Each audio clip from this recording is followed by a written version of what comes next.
All right, programming exercise 2.4 requires us to create a couple of rectangles, find out if they overlap, and then kind of make a new rectangle out of the overlapping section. And if they don't overlap, we should be able to tell that they don't. So we'll take a look at how to figure this out. And first of all, even though they draw you a picture in this problem, this one isn't part of the graphics track in the book, so they're not expecting you to do the graphics, although we could. But it's simpler than that. It also is kind of hard to visualize without the graphics, but I'll show you both ways. So I'll create a new class. We'll go into our Chapter 2 package here. New class. We'll call this intersection printer. We need a main method there, so finish. And we're going to import java.awt.rectangle. And then in main, we're going to create 3 rectangles.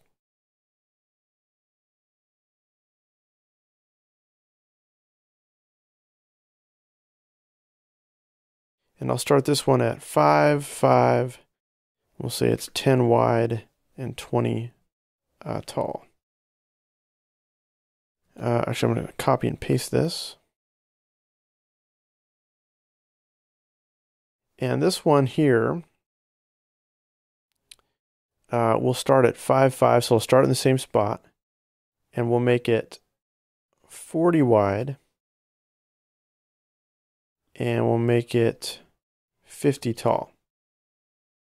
And what that means is, this is a smaller rectangle, and this is a bigger one. They start at the same corner, 5, 5, but this one's going to extend past it. So there will be a part where they intersect. This will be much wider and much longer, though. So how do we find that out? Well, we'll create a third rectangle. Oh, this needs to be R2. Okay, and R3 equals the intersection of R1 and R2. Rectangles have a method called intersection. And so we need one rectangle to call it, and it takes the second rectangle in the parameters. So you write it like this: R1.intersection R2. Okay, so that creates a new rectangle and returns it, and we'll save that in R3. Okay, so how do we find out what's happening here? We can actually print these rectangles. And when the book says print, it doesn't necessarily mean using JFrame and JComponent and all that. You can just do a system.out and put in the rectangle name in the parameters. And it won't draw the rectangle. What it'll do is give kind of the default description that's stored in the rectangle. And it'll tell you what class it is and what the internal variables are. So X, Y, width, and height. And so we'll do that for each of our rectangles. And that's R2 and that's R3. So when we run this, you get this printout at the bottom.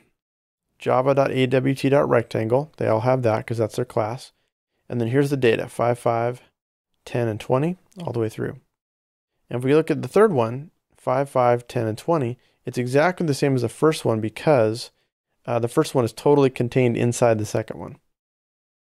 And we could use different numbers here. So we could take this one and make it 10 and 10. And we can make a little small guy, 5 and 20. And we'll see how this one goes. Okay, so here we get different numbers. The third rectangle is starts at 10 and 10. Its width is 5 and its height is 15. That's the rectangle where the two overlap. Now, again, it's difficult to sort of figure this out by just with the numbers. It's hard to visualize that. But the key is, because these are positive values, there definitely is an intersection. They definitely cross paths.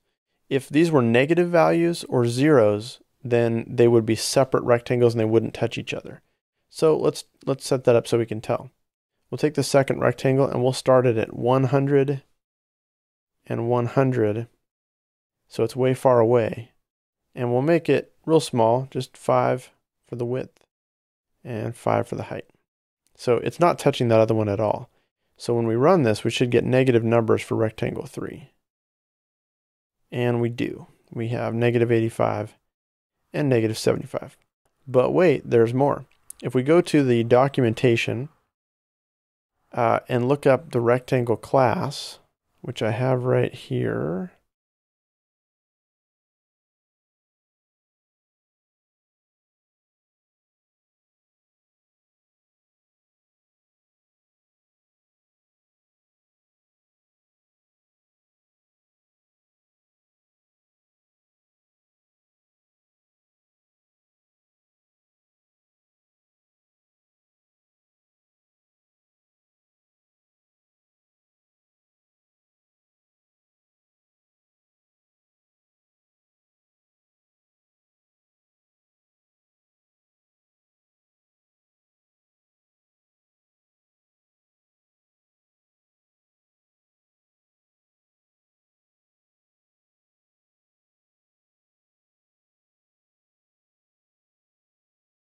Okay, so to do the graphical version, I'm just going to back up and just delete these instructions there. And just going to start fresh on this one.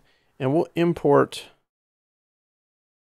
javax.swing.jframe. Okay, and so these are kind of the standard things we always have to do to get our window to show up. And then after that, I'm going to put in comments here the component we're going to add, because we haven't created the component yet. So we'll call this one intersection component. So in this part, what we'll do is create a new version of our intersection component that we'll build in a second here. So I'll say intersection component my intersection equals new intersection component. And then we'll say frame.add. Oh man, it loves to autocomplete that. .add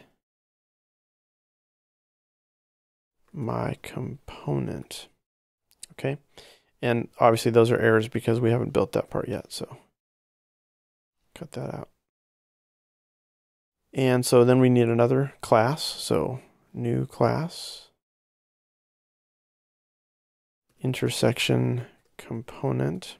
We do not want to put a main in this one. Finish. Okay, those are the 4 we need. Intersection component extends JComponent. We need that.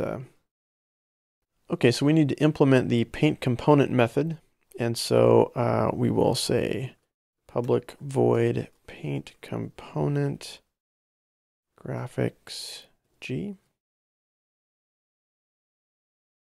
And then we need to recover the graphics 2D version.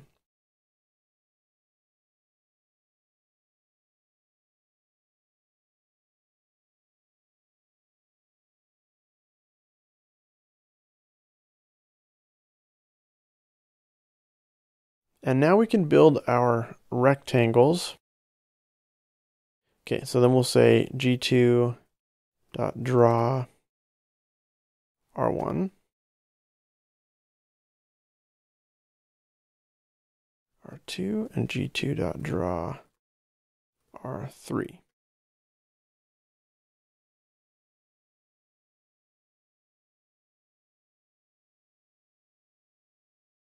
Okay, so that is an intersection component that we've defined. And so an intersection component will draw 3 rectangles, and those will be the settings. So let's go back over to our intersection printer. And now we can uncomment these, and it should know what intersection components are. And it should be able to add, oops, my component, it's my intersection, that's what I called it. And we should be able to draw those now. Okay, so here is what you are seeing. The long, skinny one is rectangle 1. The wide one there is rectangle 2, and the tiny one in the middle is rectangle 3. And I can demonstrate that by, if we comment out, we say don't draw rectangle 1 and don't draw rectangle 2. Just draw rectangle 3. We should get that skinny little one that was there a second ago. And there it is. That is the intersection of those two. Now, like before, if I draw them so that they don't intersect, so let's take this one here and we'll say we'll move it to 100 by 100. So it's outside of the range there. And we draw all three. We get rectangle 1, rectangle 2, and obviously there's nothing to draw because they don't cross over. And so if we comment those out and we try to draw number 3, we get nothing.